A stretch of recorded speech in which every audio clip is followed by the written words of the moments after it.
Hello everybody, my name is Aceface. We're going to be testing out a Muninn fit for T4 Dark Abyss. With the Uprising expansion, we've had some alterations to Heavy Assault crews, completely changing a lot of bonuses to them to make them being fit differently. One of them was the Cerberus. I've made quite a few videos on the Cerberus. I've definitely got plans of doing more tests in this ship, but we're going to actually be testing out a different ship. We're going to go Minmatar style.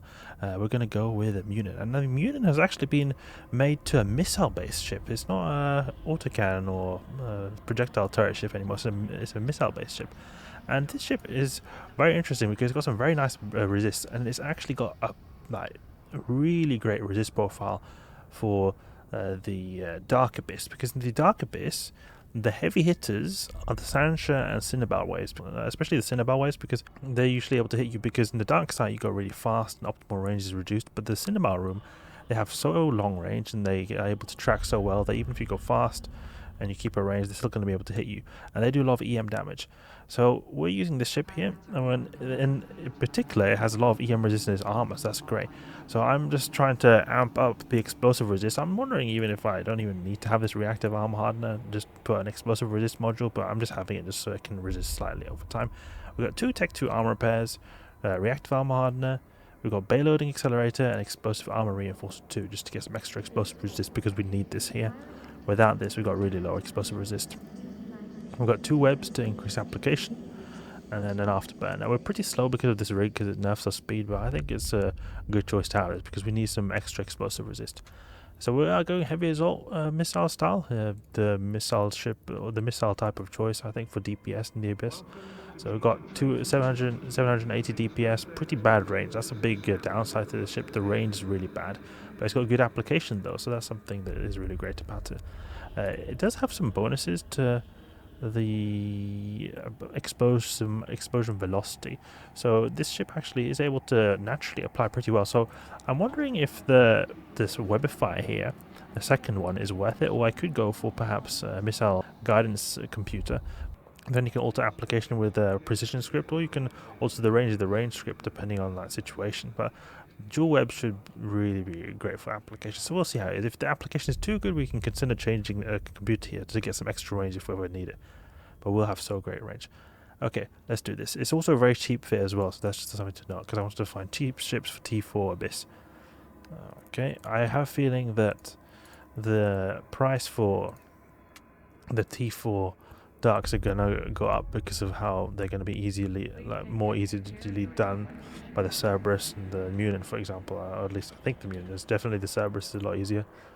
T4 Dark. Okay, we've got ammunition types and boosters. Oh, this looks pretty cool with the camo. I can actually check what the prices of the Raging Dark Filament should have gone up in price. Yeah, it has gone up in price. It used to go for like 500k, now it's 899k. Okay, let's go for Raging Dark, and we have to move out a little bit from Jita to be able to do the Abyss sites, just because of the change to security status. We'll go to Movable Island. There's one jump out. Let's see where we can find it. There it is, 0.7.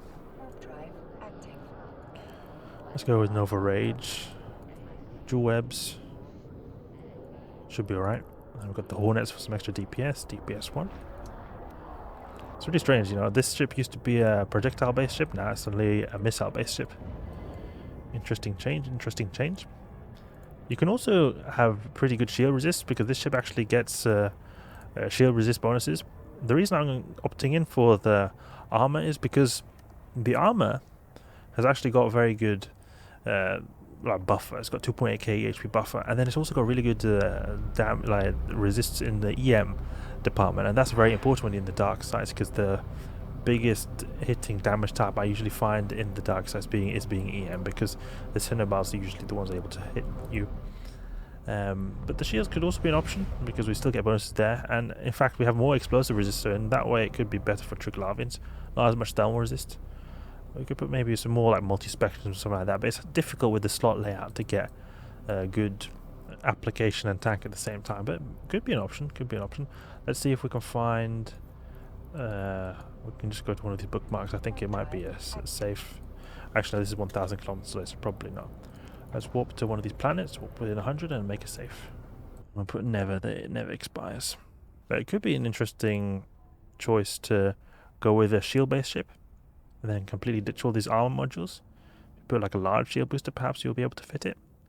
Then you can have a lot of application modules in the lows and the rigs. Let's go to the safe now. Perhaps you could put like a large boost or something like that. Something like this could be an option with the shield booster. You have very good resist and a good amount of shield boosting. Only thing is you don't have any webs, but you've got these 2 missile guidance enhancers for applications. It could be an option. I don't know, we'll see. Okay, let's activate the T4 Dark Filament. Leshax, okay, we just need to get in close. Oh, we go really fast attacking on Cloud. That's very lucky for us because we're actually... The Muninn is quite slow, it seems. Only 700 meters a second with its Afterburner. So it's usually will take a bit of time for it to get to its targets. And it's especially annoying when you're a brawly style. Easy, 1 Leshack down. Let's get a bit closer. Let's go for the striker. You can see these guys hardly hitting us at all. That's how it is in the dark side usually, where just cruising around and hardly get hit at all because the optimal range is enough. So hard of them, plus you're going faster than usual as well. It doesn't help them when we've got attacking on clouds or making us go super fast. You can also deploy drones as well. It's additional DPS. Have the drones go for that tangler perhaps. Oh no, shields going down. Doesn't matter to us. Got a pretty tiny buffer, 16k HP. It's not a whole lot. I wonder how much application we'll get here with the rage and these. Oh, we get a lot of application with the rage and these little rogue drones because we've got the dual webs. Dual webs is an extremely potent method of application with missiles. You apply basically to anything with dual webs. Let's grab the loot. Go to transfer conduit. See if we have to move a little bit to the side to get these drones to get in our drone bay because of the tachyon cloud making them go so fast. Not even able to enter our drone bay. That was just a quick wave there. Took a bit of time I think to get through those rogue drones, but 3 minutes is alright. Let's go for the Velas. The Vela Vedmax. And this should be really easy because we've got explosive damage. So Triglavians will actually fall pretty quickly with the Muninn because we get bonuses to all missile types, it's not just one type, so we're going to be able to target the particular resist profile that is optimal. So when it comes to Triglavians, explosive damage is optimal. Let's grab that bioadaptive cache. A great thing about the dark sites is that when you're going brawly style, like we're pretty close range, 70 kilometers is a pretty close range to fight at. It is a lot easier to fight this close range in the dark side because since the optimal range is reduced of the enemy ships, they tend to orbit you a bit closer than they otherwise would in other weather effects. Because, say, the AI you could say is sort of based a bit around their optimal range. So usually you'll see the NPCs orbiting at their optimal range, and then it changes depending on their optimal range. At least when it comes to, for example, sleeper crews, I've noticed, and the rogue drones, they tend to orbit a lot closer in the dark sides than they would in the other weather effects. Like we absolutely annihilate these Vedmax, no problem whatsoever, and we're taking no damage. Taking absolutely no damage. What kind of resist profile do we have with fully ramped up reactive armor? And that's pretty good. 80, 69, and the explosive and thermal. That's very good resist to have. And especially when we've got how much armor repair at 80. That's pretty good armor repair rate there for the resist we've got. Let's have the missiles go on the Vela Vedmak over here. Yeah, these guys have no problem. It's really great that the Muninn has a natural application bonus.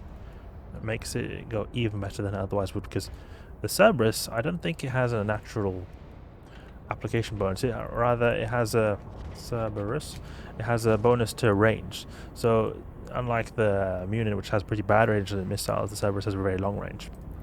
But I don't think it has any application bonus. It's got max velocity, which can sort of indirectly sometimes affect application, but no real application bonuses there.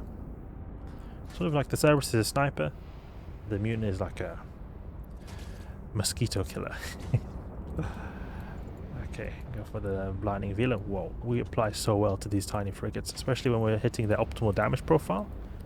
It goes so smoothly. Okay, let's go to the transfer conduit. Easy, easy. Next room, let's go. Okay, now I've got proper Triglavian in a wave, not one of these fake ones with feelers.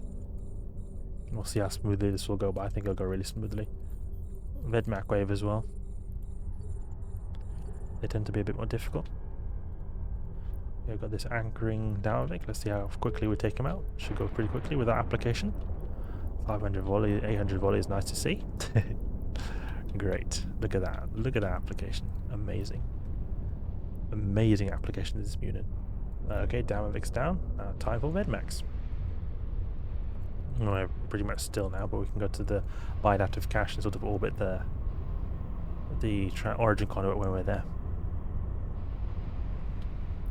No webs. Oh, we can't hit out with our webs this far, unfortunately. That's also a great thing about the Muninn, is that when you're relying on webs, you want everything to come up close.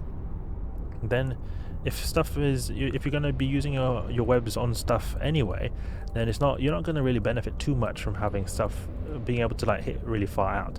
You would benefit a lot more from having, instead of the extra range, I can see it in the application instead.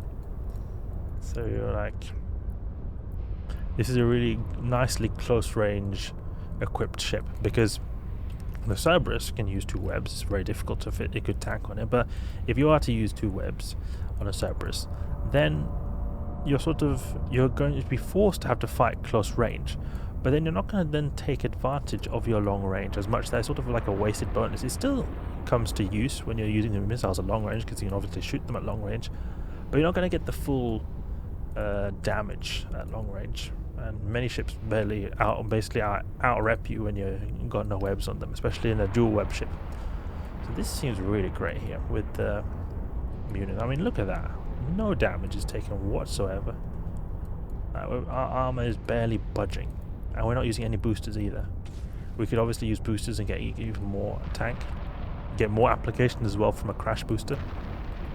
Probably we would want to, if we were to, we're taking a lot of damage in our drones. If we were to use a weapon booster, we would want to use something that increases our range. I think Frentics, does that just do optimal range on guns, or can it also improve the optimal range on the missiles? This helps block out initial focus, completing his task at hand. Okay, it just says optimal range. I'm not sure if it affects the missiles too. I think it might. But a really smooth sight. Really smooth, actually. Really happy about that. And we did that pretty fast too as well. I wonder if this can do... I can imagine this could do T5 with a bit of light bling. It could do T5 darks, just a bit of light bling, just slight light bling. We should try that out someday, because this is so smooth. It felt really smooth. The application, oof, so great. I could say a downside to this ship is that when we're using dual armor pairs like this, we've not got so much cap to spare. You see, we've only got 1 cap battery. That's the only cap mod we have, and we have, even though it's 1 cap mod, it's still surprising how much we're able to achieve with the ship. But we don't have a whole lot of capacity to spare 8 gigajoules a second, so you're not gonna be so nuke proof. But in the dark side, you don't take a whole lot of tank. You can obviously cycle your armor pairs if you ever need to. You can like turn one off. You have suddenly 25 gigajoules to spare, and if worse comes worse, you are capped out. You can still fight because your missiles don't need any caps. So that's a really great thing about this ship. So I'm very hyped out about the Muninn, actually, because this is probably going to become a new optimal ship, actually, at least for dark sides. Really great to see that it pulled through so smoothly. I'm definitely going to do more tests on this, because I'm actually surprised how well it did. Like Tech 2 armor pairs and all. Like, look how little tank we've got. We can definitely improve the tank more. No implants as well. No implants at all. So Muninn doing T4 darks, a really great ship. Hope you guys, we're going to have to do more tests in the future. Hope you guys enjoyed. If you did, please leave a like and subscribe. I'll catch you guys later.